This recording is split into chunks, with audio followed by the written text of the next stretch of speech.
listeners.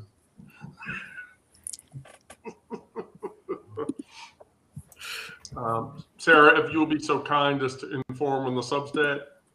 I'm watching for it. Chat comes up.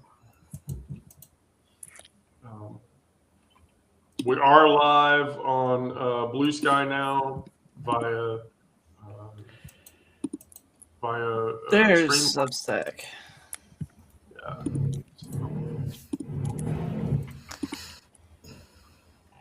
Bugs. Come on, Substack. Come through. Come through YouTube. Come through.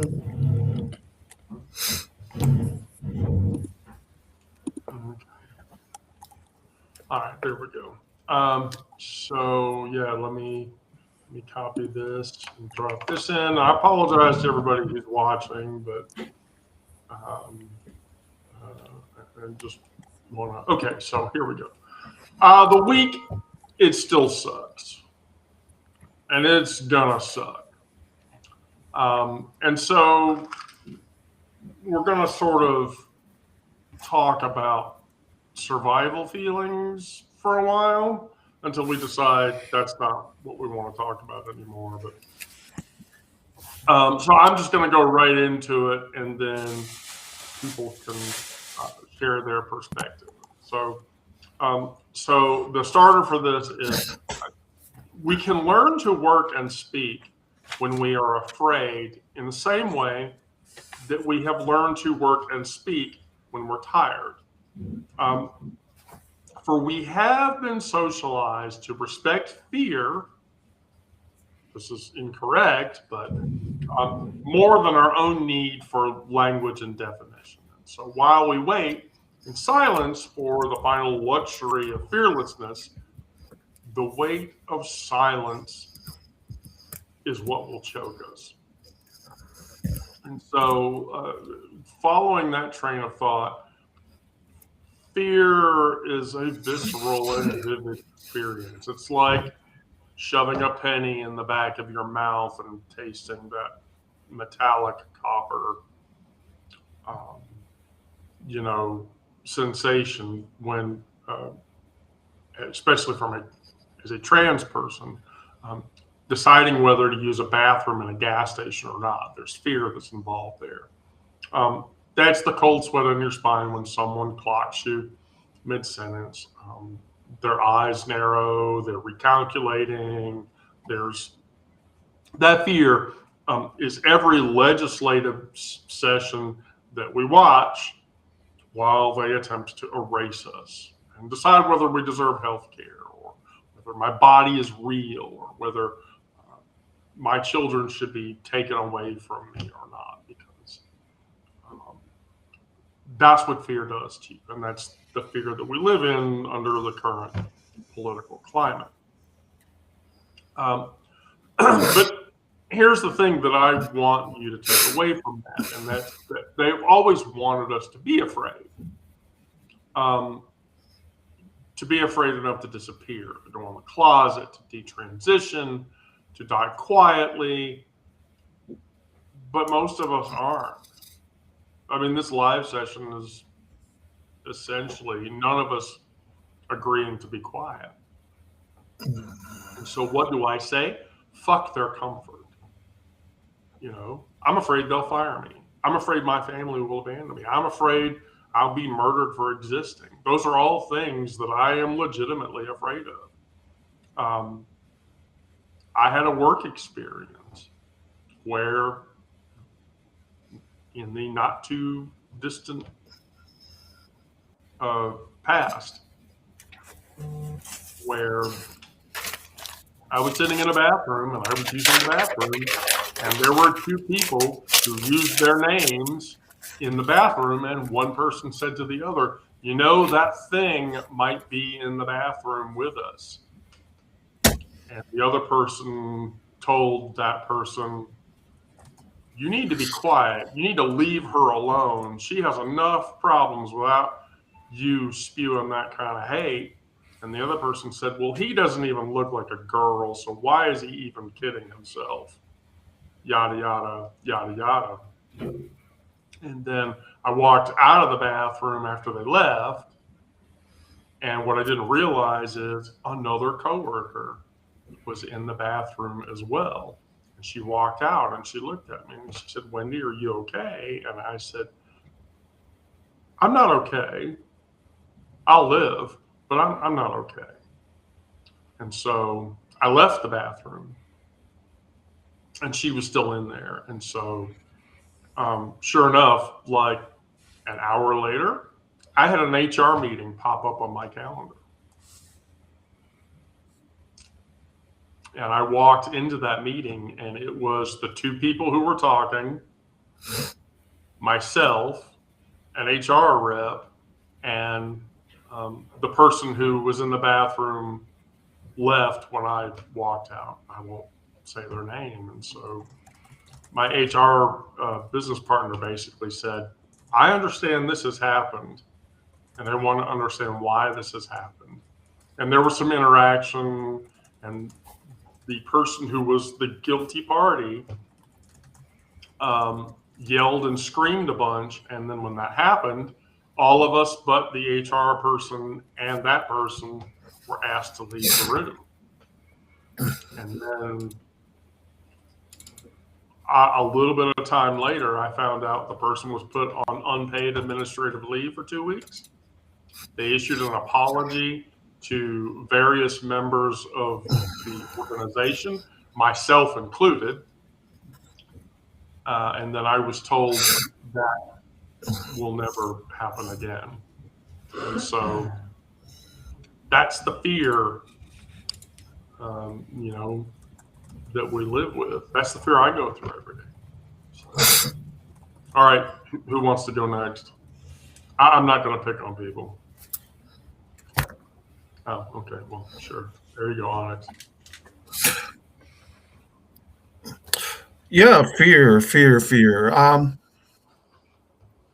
go.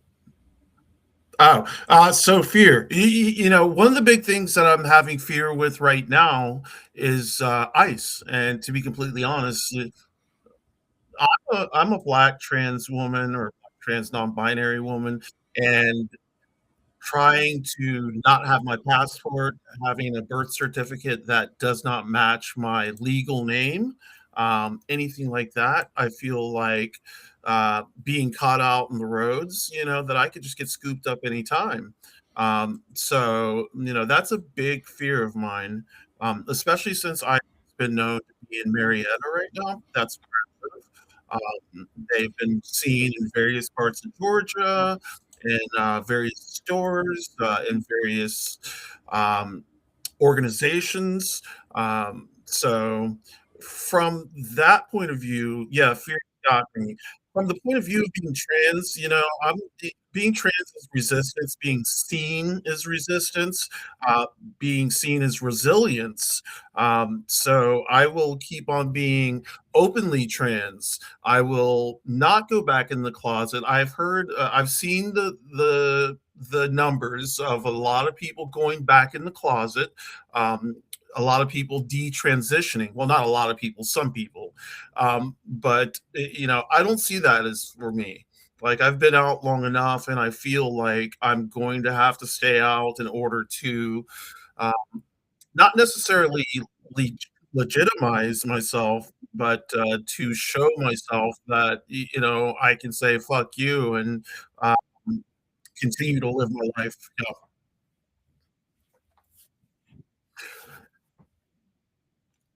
At work, I've never had any kind of problem, or when I worked, I never had any kind of problem with my presentation.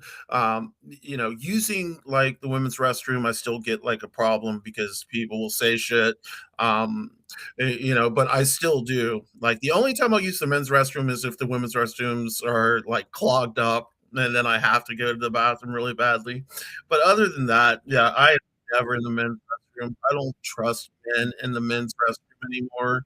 Um, yeah, I, women women's restrooms are kind of tricky for me, but you know what? My voice is kind of deep, so whenever I talk, people are like, "Who the fuck? What's this dude doing in the bathroom?" But I do go like with a partner. Like Egg will come with me, or like a female or woman friend would come with me. But yeah, no. Okay, let me stop talking.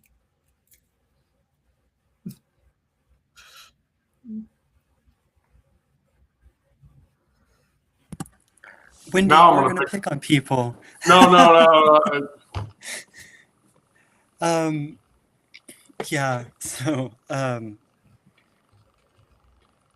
the bathroom fear thing, I've there's all this propaganda about us being predatory in bathrooms, and like none of that is based in reality. And the facts are that um, we're much more likely to be the victim of that kind of assault than a cis woman is, and um, the like they they are at risk, but it's not from us. It's from cis men. We have the same predator, um, and the only place that, or the only bathroom I've been assaulted in was a men's room. um, but that was like pre-transition, and I just wasn't manly enough. So because the bullies were clocking me even before my egg cracked. So, um, but like that on the as far as fear goes, like I had a conversation with my mom um, a few months back, and it was about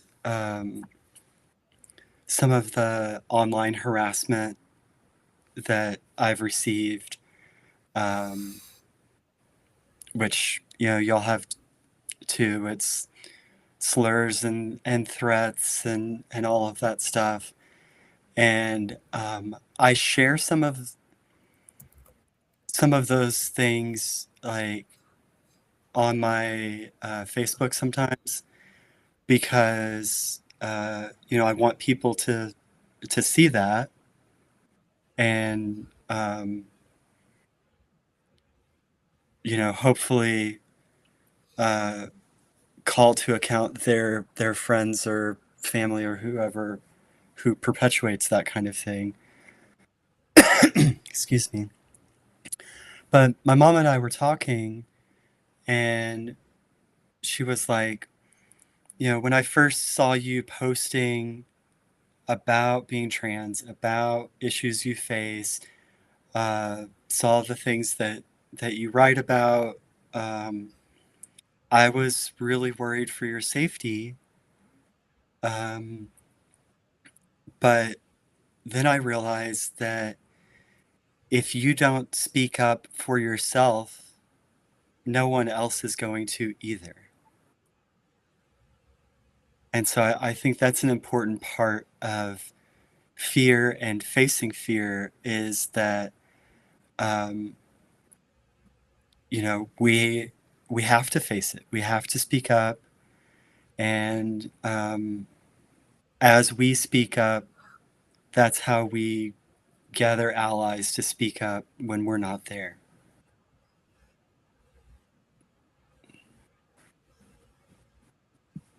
Yeah, I certainly, I certainly agree with your point. I certainly agree with your point.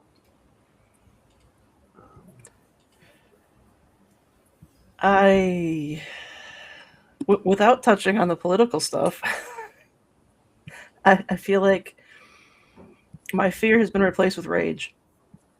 And that's basically what's sustaining me at this point.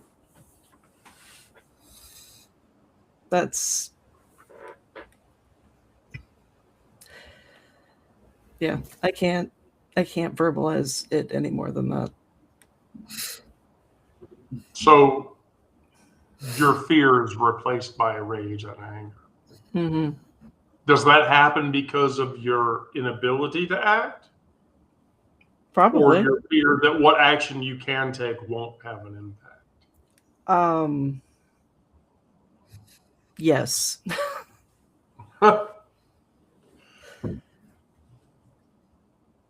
That's pretty astute.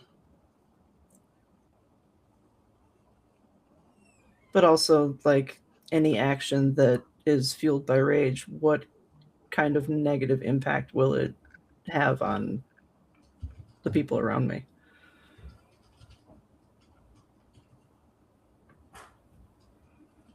Because anything that's That- fueled by rage is not going to be pretty. It's not going to be organized. So I guess fear of that. I don't necessarily think that's something that you should be afraid of. The other members of the band can comment, but especially if you channel that in the right direction, I don't know if that's something that's worthy of being afraid of. Therein lies the problem. The channeling, is that the... Yes. Yeah.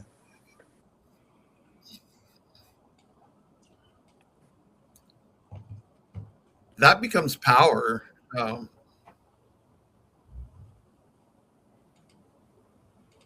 I certainly agree with that. Yeah, I think so. It's the channeling part, the focus that may be needed, and that's hard to do when you're in a heightened emotional state. I kind of I mean, some of my fears are related to ice, but not necessarily for myself. I just fear for what they're doing and what part they're playing in what could be a civil war. But and of course then it becomes, am I going to be labeled as a domestic terrorist and that kind of thing?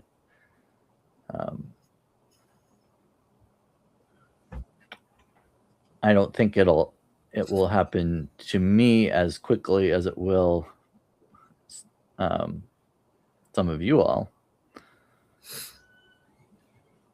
but it'll get around to that if things don't change. I've thought about like some of the stuff that I write about.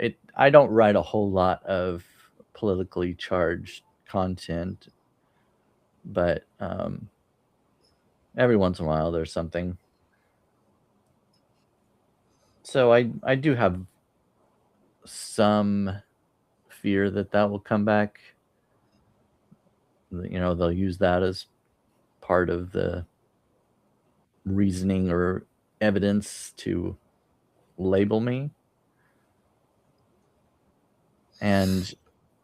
But more of my fear is for the whole of our community, of our nation. It's not so much for myself as an individual.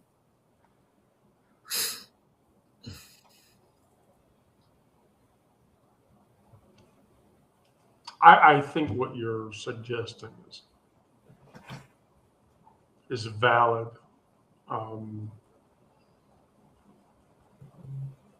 You know, speaking from purely a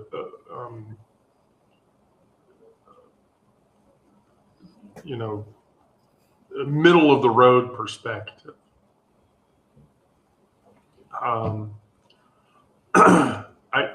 I feel like, and Onyx, you're certainly going to have an opinion about this.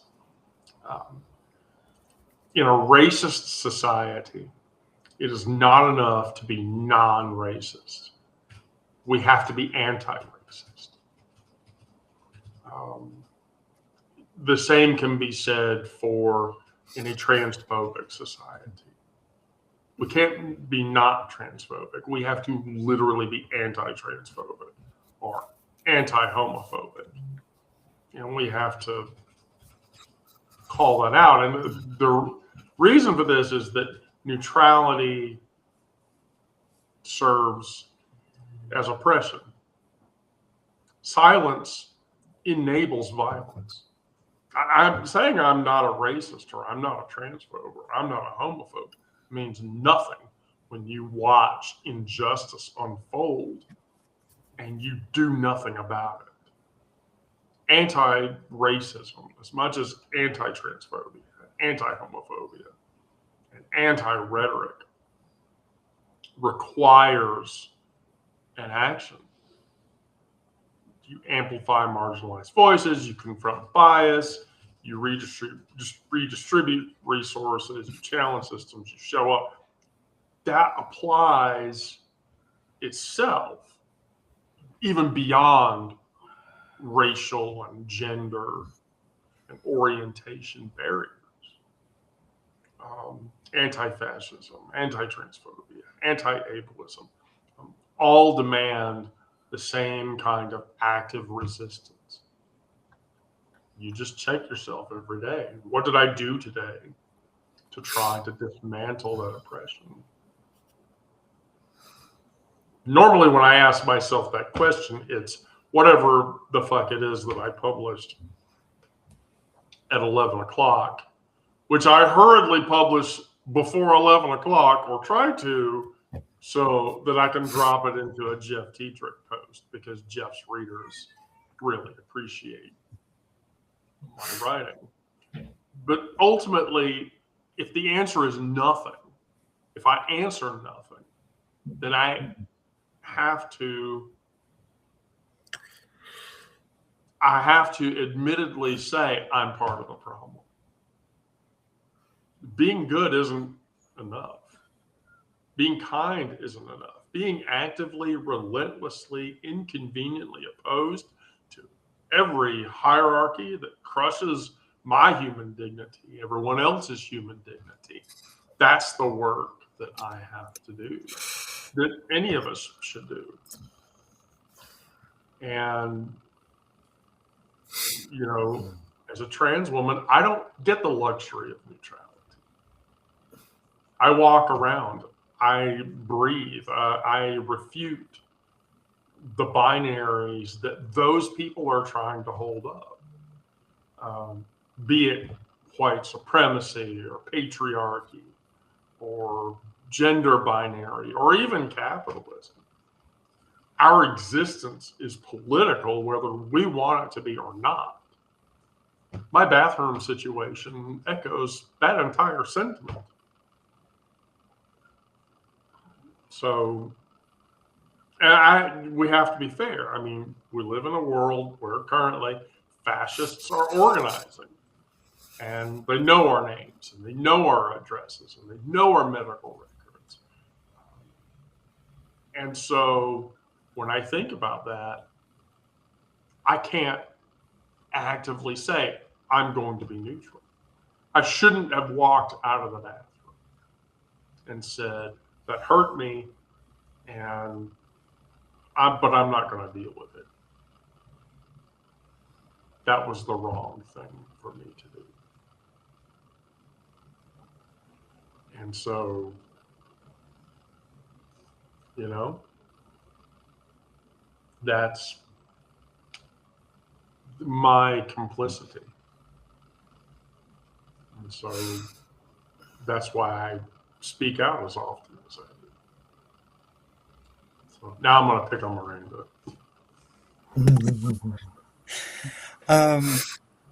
Yeah, so I think something that we should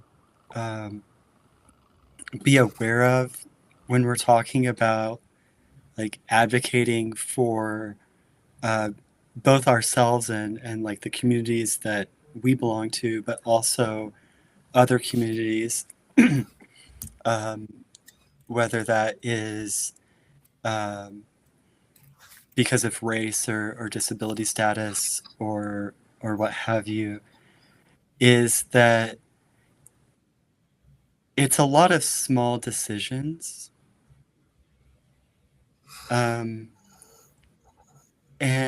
you're going to make mistakes.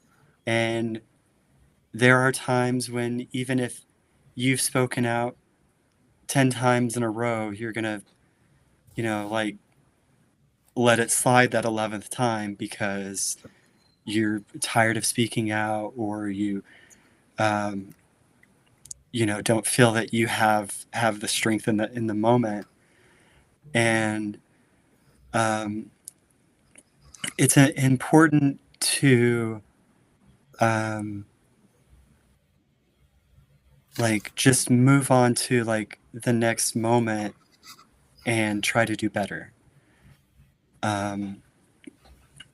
Because if you're beating yourself up about not doing enough, then you're still not doing enough, but you're not doing enough and you're beating yourself up.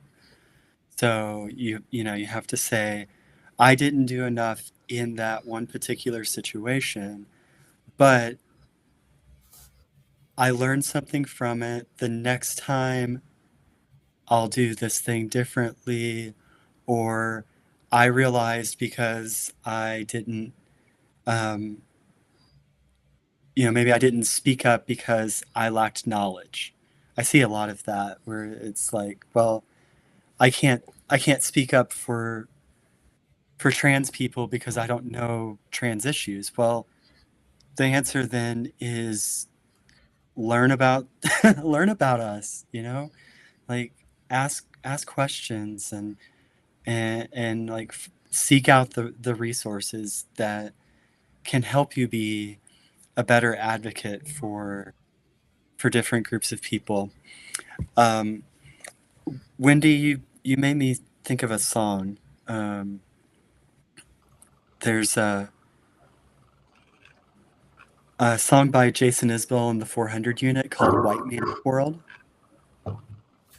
And he's singing about being a white man and then looking around and like seeing all of his privilege and, looking at his daughter and knowing that like if he's not actively fighting against whiteness, then and patriarchy, then he's not giving her the world that he wants to.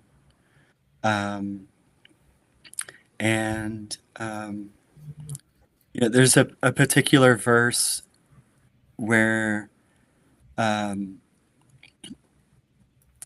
he's talking about one of those moments of inactivity and being silent in a situation where he should have spoken up. And that goes, I'm a white man looking in a black man's eyes, wishing I'd never been one of the guys who pretended not to hear another white man's joke.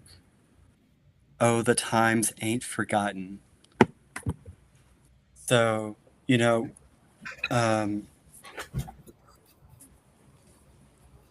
I think that speaks to a lot of things, but it's like that recognition that you didn't use your privilege when you should have is a step toward using your privilege the next time you're in that spot. I would agree with that. And those words are pretty powerful, Miranda. They really are.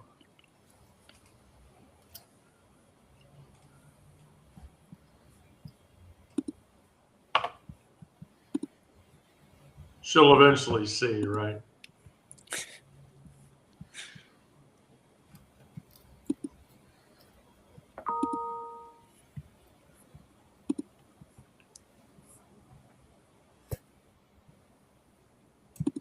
Onyx. Oh, sorry. Awkward. I like the idea of admitting your mistake. Um, yeah, I like the idea of admitting your mistake, doing better, and moving on. I like that. You know, as a once again as a black trans person, um, in an interracial relationship, we've been married for 21 years together, 20. Um, we both had to navigate what it means to be both black and her to be white, for her to confront internal biases of since I was the first black person she dated, and her family wasn't used to dating her bringing home a black person. Like there was a lot of firsts for her and a lot of firsts for me with her. I had to come to an understanding within myself that I was going to have to deal with this family, and this family may be racist, but how am I going to handle that? How am I, as a black trans woman, non-binary person, how am I going to handle this? um, and the way I handled that was education. Now it's not my place to educate everybody I come across, but I do try and leave some crumbs, so that way they can find their way. I'm not going to educate every single person, but yeah, crumbs.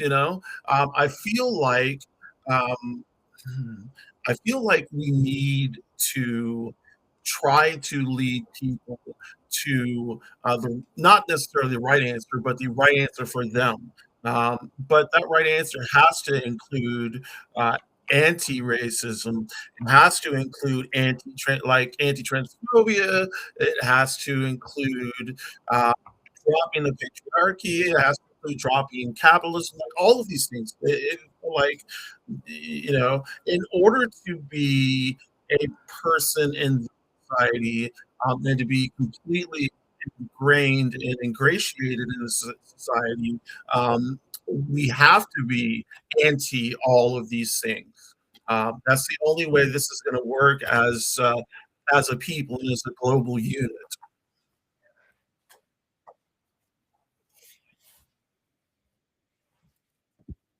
I like what you said about crumbs there, because it's like we do have um, different impacts on different people, and you can't always be the one who's teaching them, James Baldwin necessarily, but Right. you can help them get moving in the right direction with your positive influence. Brandon.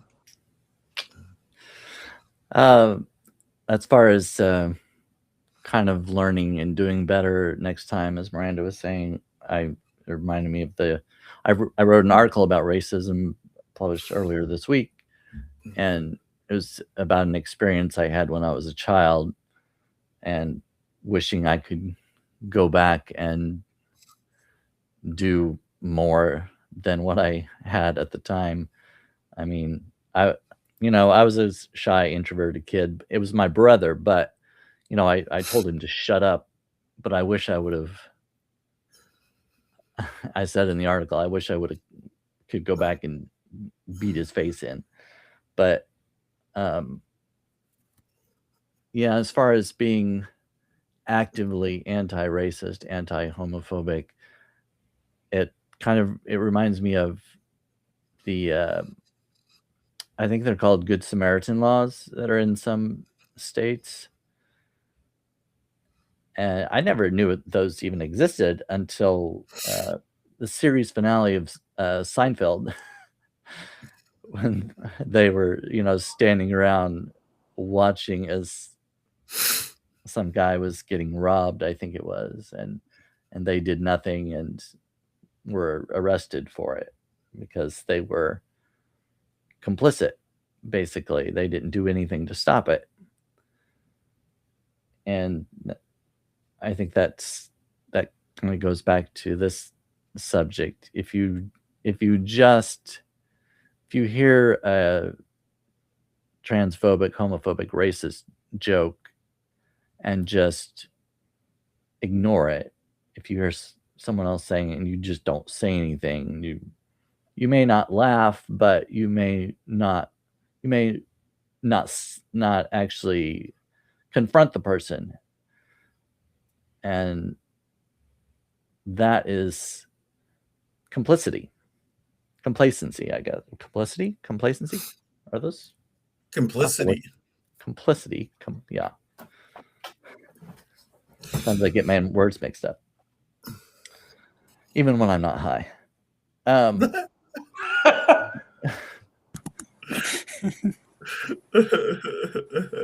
Oh, Complacency, complicity.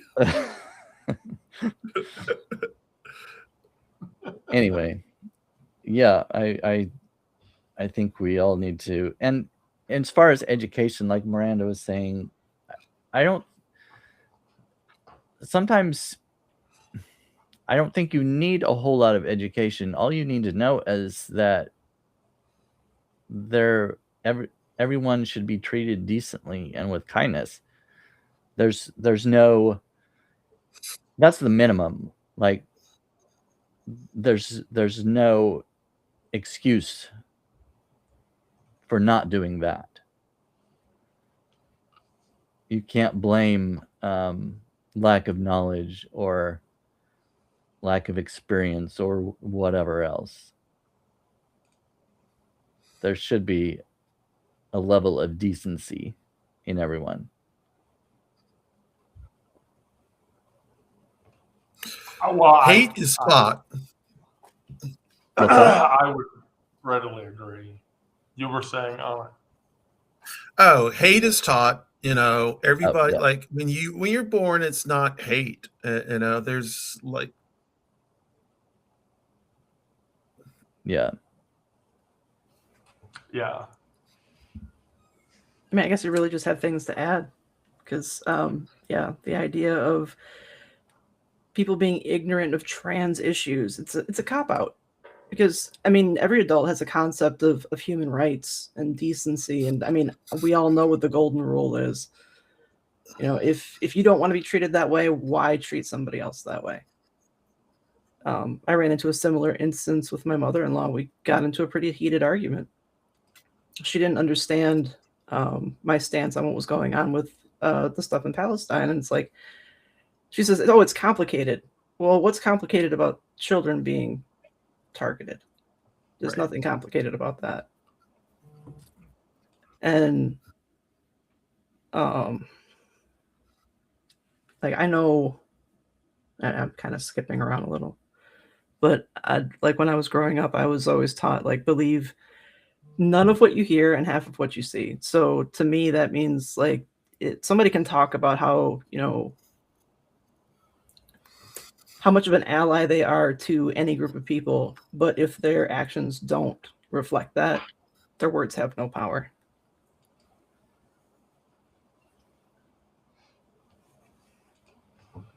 I mean, you're not wrong about that. You really are. The problem is with that statement, is that's the way that MAGA's and Trump's base functions. Don't believe anything you hear and only half believe what you see. And they use that methodology as a cop-out for it doesn't exist because I don't believe it. I was doom scrolling through TikTok last night, and there was some dude who was like, I don't believe gay people exist. And it's like, wow, that's quite a statement. I'm a ghost. I like wanted to comment on the dude's message and say, are you sure about that? Because I want to be, and so then later in his spiel, it was, I don't believe they exist because they're demons, or they're people who are possessed by demons. And so I was close. trans Ghost, people- demon, something. Yeah, ghost, demon. I mean, you know, can I at least be a cool, you know, tabletop RPG monster if you're gonna put me into that category or whatever? I mean, ghost and demon, it's so boring. And it's so retentive. So I don't know. With we're in the final segment of the show. I don't know if you saw my foodie and practicey moments from the day, but I figured we could talk about those because one of them will make Brandon cringe. Oh dear. Um, Oh no. okay, you ready, Brandon? No. At least he's honest. Well, here, let's put Brandon up on the top, so 'cause Oh, I'm no. not gonna, so everybody can see, watch Brandon react. Now, Oh, I dear. know this person over here is gonna react when I say this too. Are you ready? Here we go. Ready? Bake your bacon. Bake your bacon. Yep. Okay. No. I've heard of people doing that. Yeah. I Why? can't. No. I can't. Huh? Why not? Why can't I? Yes. Why can't you? You have a stove. You have I an oven, bought a right? bacon press. Why would I bake my bacon? I can't use the press with it. It's delicious. What the What's fuck a is bacon bacon press? It's like Yeah. a press that you use for making smash burgers, but you put it on top of the bacon so that it doesn't shrink when you cook it. Yeah, just like restaurants. What? I have never heard of this technology, Brandon. Do you know what they're talking about? I haven't heard of I the haven't- bacon press. I've never. Do I heard need of to go bacon get it? press. I'll go get I it. don't know. See it. It's cast iron and everything.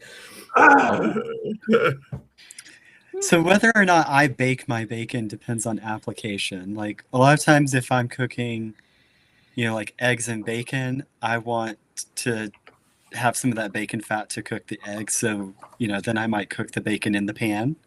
Yes. But,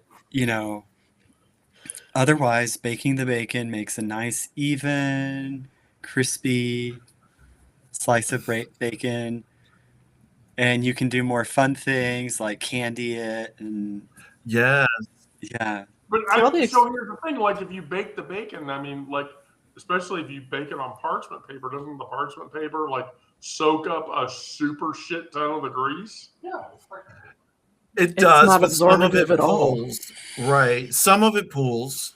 Okay. Well, I thought you usually bake it on a I what do do like you a wire rack yeah, like Yeah. something that to catch so the the grease fat underneath, so fat it's just not. drips underneath. Yeah. All of my experience with baked bacon has been not crispy. I don't eat a lot of bacon actually. I don't I don't eat buy that it. much either. It's We have it I every don't- once in a while. I I don't like a thought lot of fried everybody liked things.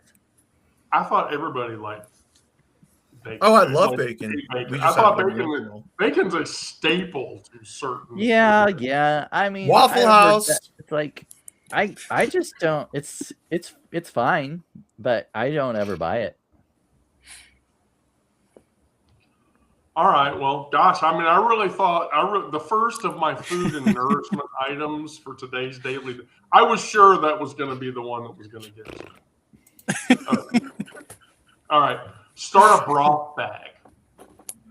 Okay, I read just a mention of a broth bag. I do not know what that is. What is a broth bag? I have one of those Okay, actively so- going in my freezer. Do you, Oh, you do? know What is it? You know the story? Do you know the short story? Miranda will know what I'm talking about. Do you know the short story of Stone Soup? Yeah.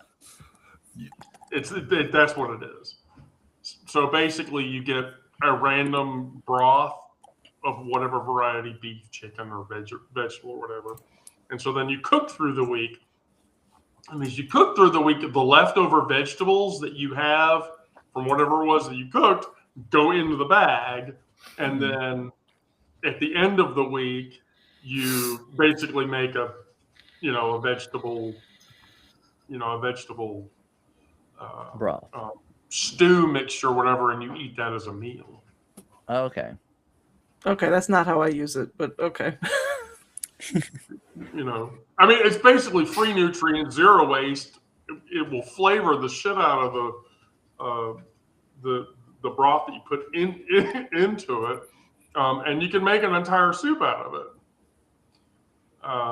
Very recently, I'm an Aldi's shopper, so one of the things that I get at Aldi's is this freezer bag stir fry noodly thing or whatever, and it didn't have enough chicken protein in it. So don't laugh when I tell you this, but I ordered a bunch of chicken McNuggets from McDonald's. Diced those up, put them into the mixture, mixed it up, and it was actually really good. So Okay, I have a problem so far. Right okay, now. problem so far. I want to hear this. Where do you shop again? I shop at Aldi's. It's Aldi. It With is no Aldi. Okay, I'm sorry. Oh my God! I feel like you're judging me now. As soon as he said I have a problem, I was like, yeah, he's about to do the pedantic thing, and it's going to be Yep. Right.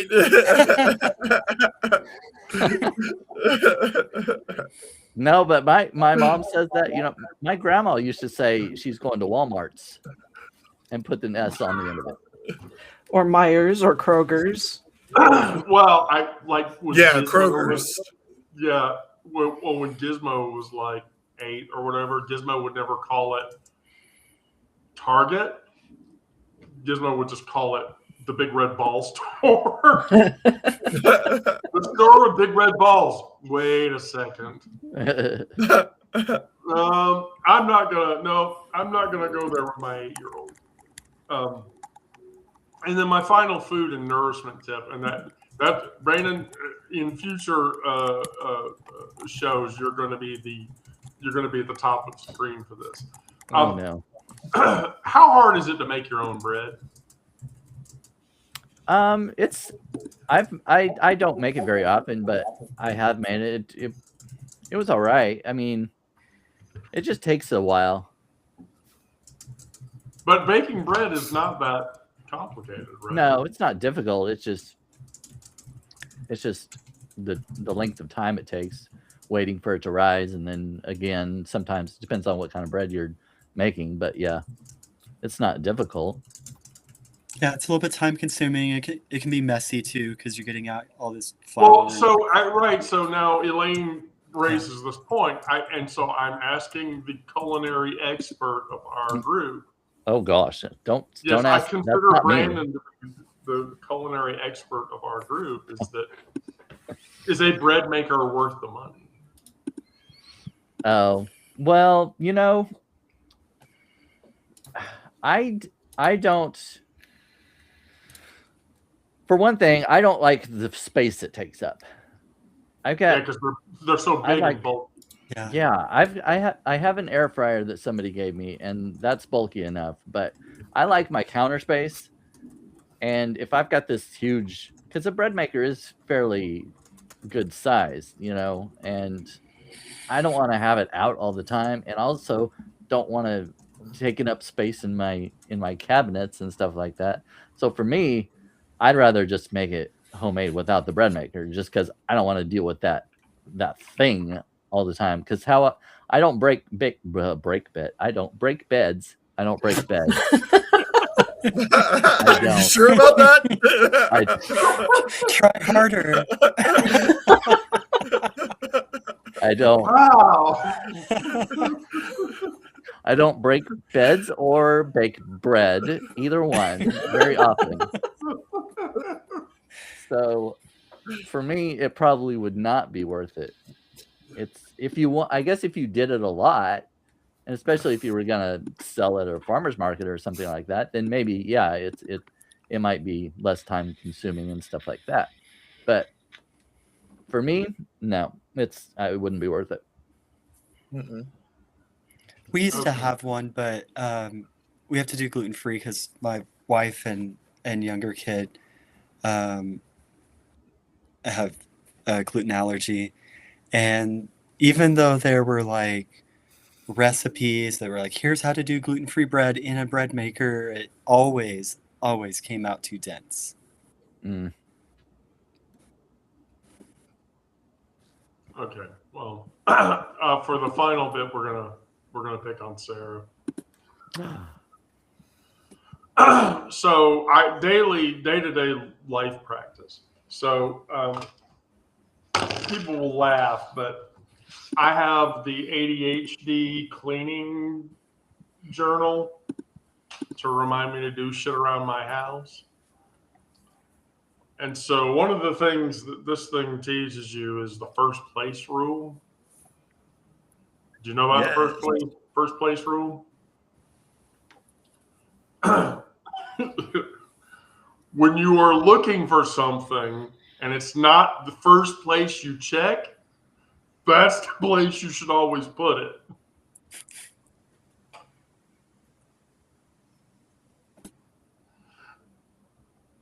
Pure logic. If you go looking for something and the first place you check it's not there, that's where you should put it. That makes sense. Now, if it's on the floor, that's probably not a good place to put it. Or in seasonal clothing. Wait, you put shit I make in the piles seasonal on the floor. clothing? Sometimes I put my keys in my winter coat. Sometimes they just get left in the pocket. Okay. I just want to ask, I have a healthy use of command hooks. Am I the only person that does this? I mean, I've got a bunch I of do it. hooks on the other side of my door, but that's for Yeah, like coats. the plastic, like No, adhesive I've got an command hook. over the door thing that has 2 shelves on the top and then like a row of hooks for all my coats. Really? Yeah, Mhm. that's what we have too. We've It's got one of like those in the my bathroom coats, for my towels. wife's coats, and the kids' coats. Okay. I can't get command hooks to stick to my walls because I've got plaster. Mm. It just Really? tears holes. Yeah. I had one on the wall over here, and it was holding a hat, and it kept falling off the wall. A hat's not that heavy. I know. Did you cry at the drop of your hat? No. I might have said, "What the fuck?" Buy 40 pairs of the same socks. I agree with that. You find the socks you like, buy dozens, throw out all the others. Never match socks ever again. One gets a hole, throw it away. You still have 39 identical mates waiting to take its place. Should that become a problem, buy bulk socks. See, but I have a problem with this. And the problem with that is this. So I love very high length socks, like that go well above the knee. Buying 40 pairs of those would be severely problematic because it would be And they don't sell those in the bulk pack. no. No. Your options in the bulk pack are like crew socks and like ankle socks or whatever. And then like a nonsensical trans woman, I bought like 3 pairs of the fleece lined tights that look like you're just wearing tights or whatever, and so but those deteriorate over time. And then I bought like they swear they're no tear opaque tights or whatever. Oh, they tear all right. So the 40 pair of sock thing, like if you're a Bombas wearer, she's a Bombas wearer. She wears Bombas. So I get. But the problem with Bombas is like if you order a big pack of Bombas, invariably they're not the same color. And so that sort of like sticks that one out. I bought my first Now pair I have of another Times last cooking year. one. Yeah, I have another cooking one, and this is going to end up being a Brandon question. Oh But dear. Sarah can maybe answer this question. So make coffee at home. So Mhm. Starbucks is fucking a highway robbery, right? You go to Starbucks, that's like too much money. So I if you completely buy agree. like a Reveal espresso machine, and okay, really? You've already been to Wow. Starbucks today, Brandon? Is that what No, you're telling me? I had a gift card that I got for Christmas. So this is not my own money. Okay. So the question is, like, if you buy a Reveal espresso and coffee maker, is that a financially worth it endeavor? I would say so. I mean, Miranda, you have a pretty extensive coffee setup, right? Mhm. And you don't buy Starbucks coffee, No, but you walk to the coffee house and you buy their yeah, coffee. right. But the thing with going to the local coffee shop is I'm going for the vibes and the environment and the people. Right. And so spending a few extra bucks for the coffee versus what it would cost me at home is, you know, paying that for that point- experience, I guess. Yes, you're paying for the experience. Yeah, there's human interaction there. So But we it's have funny. our main coffee machine is one that has different settings for like regular brewed coffee, extra strong, so you can make iced coffee, or extra strong, so you can do like not quite espresso, but it's still a little bit stronger. So if you want to steam some milk or whatever, Right. that's an option. Yeah, I mean that tracks. The reason that I would go to a coffee shop. So we're gonna move in like 2 months, 3 months, or whatever. And the place that we've chosen to move, there's like a coffee shop a block away. There's a Waffle House a block away, and there's 2 fairly decent pubs and bars like a block away, block and a half away, or whatever. I'm like, great. That's absolutely perfect. I can live with that. It's acceptable for me to go into one of those places, pay for a beverage, just to get the extra human interaction. Because paying for the human interaction, even minimally, is an acceptable circumstance from my perspective. So, yeah, I would readily agree. I don't know, Brandon, do you go to the coffee shop local to your space very often? Not very often. Working from home, it doesn't make sense to drive into town to get coffee and then drive back to. I mean, you're also, you're spending money on coffee, but you're also spending money on gas back and forth. I make my own coffee every morning, and I have a couple different machines. I have a K-Cup machine because sometimes, especially in the evening or something, I just want 1 cup. And to make a pot of coffee that's just doesn't have a lot in it, it just doesn't, I don't know, it doesn't make a lot of sense. But my other coffee pot, I make more of that, drink that in the morning. I don't often go to Starbucks, but today I was in town getting stuff because we're supposed to have a bunch of snow possibly this weekend, and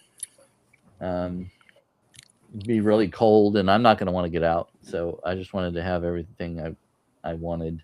I didn't really need much, but anyway, since I was in town already and I had this gift card from Christmas that I haven't used up, I got a I don't know if you can read it. Grand. Oh well. Okay. Well, it says Grand. grande white chocolate mocha. And I Well, okay, really hold do on, like hold on a second. what? You're drinking a white chocolate mocha. Without Yeah, peppermint? So with oat milk. with oat milk. Okay. That's literally, if I drink coffee at Starbucks, that's literally the only thing I drink. Oh yes. See, Although I do- most of the time, because I have a, what the fuck? Oh, my phone dropped. Jesus Christ. She's over there just throwing things around again. Yeah. Sarah, I'm going to have to ask you to shut the fuck up. Oh, I thought you were going to ask me to leave.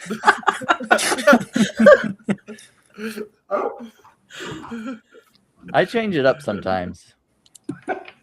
I mean, my coffee solution at home is... Wow, this went off the rails really quickly. That went off the rails horribly. Sure, okay. My coffee solution at home is literally a water boiler and the big bulby Chemex pour over when I make coffee. Now I have a shit. I was a trade coffee membership person. You know, I had the trade coffee membership or whatever, where they sent me 2 bags, and for like a year, so I have like a whole shit ton of unopened coffee. Of bean stale bags. coffee. Yeah. Well, it won't be stale because they're sealed, but anyway, but keep when I mine make in the- coffee, yeah, that's, you know. Okay, if I have like a bag of it, I'll keep it in the freezer, so because supposedly that keeps it longer or whatever. But If it's vacuum Oh, it packed, it does? doesn't matter. But yes, Wait, it does matter or it doesn't matter? if it's vacuum sealed, it doesn't matter. if it's vacuum Okay, sealed, if it it's doesn't vacuum matter. sealed. Yeah. See, all of my bags are vacuum sealed. Not if they've got the little holes in them from the manufacturer. Yeah, if it has Like- the little vent. If Part- you can squeeze it and smell it, it's not sealed. Yeah, If you can squeeze it I should check that. Put I've it got in the an freezer. impulse sealer that will suck all the air out of it, and then nice. like the heat seal it. Okay, I was not keenly aware of this. See, for as much as I drink coffee, I am not coffee aware. Of course, I I know spent a week people- in Miranda's apartment, and she makes great coffee. So I know people like that Sarah was talking about that suck all the air out of the room. Yeah. sure about that? I think so. All right. Well, with that, I'll bring it to a close. Miranda's typing. Miranda, you sound like you're angry at your keyboard. I was typing quietly. It's like Oh it's like- no! Look. It sounds like the chat room is lit, you know? Yeah, can you hear that? Is that loud? How That's loud not is that loud. Darn. That keyboard is intentionally loud. So we're tired, and we're just trying to get by. And here's the thing: while we're up here having this talk, you know, there's people out there who are trying to undermine us getting through and surviving all this bullshit. But they keep miscalculating. And why? Because we've been dying and surviving and thriving in cracks of their system for generations. That's not going to stop. I'm not going back into the closet by any means. But that doesn't mean that I can't find a space in a location where I feel safe enough to express myself. And so, you know, we know how to hold each other when the state won't. And that's the long game. It's not the comfortable one. It's not the one where we get to rest, but it's the one where we become ungovernable. That every act of care and sedition, where our existence, messy, imperfect, and defiantly visible, becomes the crack that splits their foundation. And so, I don't know about you guys, but I'm going to keep being loud, connected, and fucking alive while all of this shit burns. And if that means I have to grow food and get angry and do and say shit, then that's what I'm going to do. And I prefer to do it with all of you guys than have to go out there and do it to people who are going to call me a thing and misgender me and say really mean shit. The future isn't handed down from the powerful. You shouldn't think that. It's built by the people that they try to get rid of. One stubborn act of survival at a time. And so we build it down, we get through it. And that's how it works. Does anybody have closing thoughts? I'm a horrible I'm a horrible orator, by the way. No, you can't see it. I have a closing thought. Okay, I want to hear it now. So you were talking about how they keep miscalculating, and that's because evil is boring and it's methodical and it's always the same thing. They use the same tricks over and over again. They think that force is how to solve problems, but we're more creative than they are. And that's why they can never really get rid of us. I mean, that mentality is summed up by my favorite comedic actor, Rick Moranis, in the Mel Brooks classic Spaceballs, which is the greatest science fiction movie ever made, in which he says, evil will always triumph because good is dumb.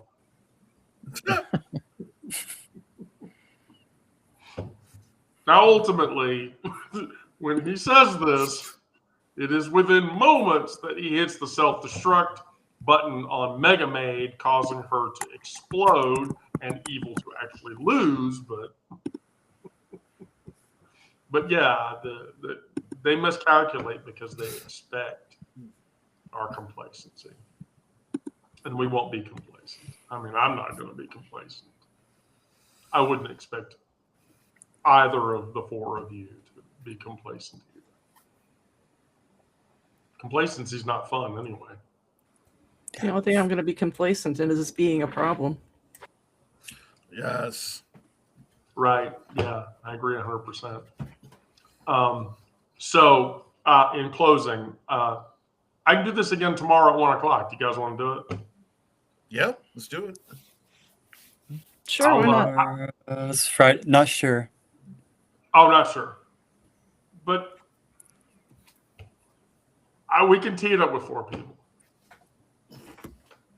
I'll have another good topic, I promise. I literally, the Daily Digest it's taken me like a long time to get the Daily Digest into like the form that I think people like or that people want.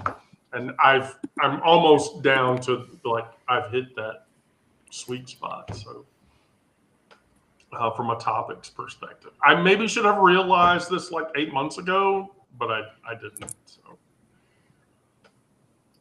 oh well. Anyway, all right. Well, Miranda, Brandon, Onyx, and Sarah, thank you, all 4 of you, for. Don't listen to her. Don't make the noise. Don't make the noise.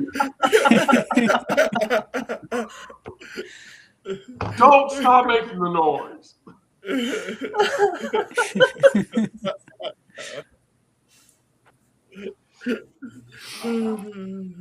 You know, I'm just going to tell you, one day she's actually going to have to come on to the show, Ugh. and I can't wait for that to happen. All right, to everybody watching, thank you for participating. We'll be back tomorrow at 1 o'clock, whether we have the whole band or not, and we'll be talking about the same things. I'll make Brandon laugh and cringe at my food nourishment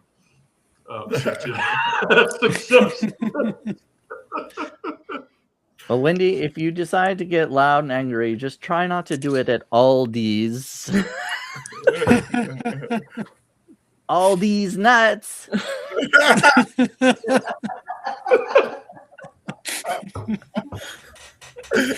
How did I know you were going there?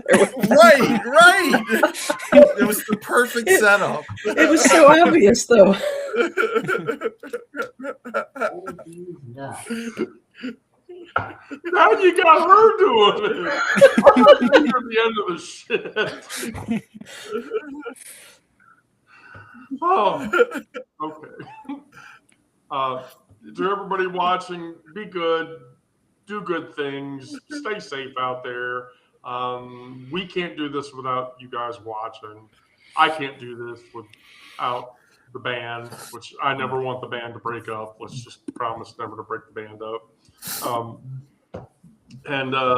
That's how we'll get through it. I'm not going to be Murrow, but I will say good night and good luck.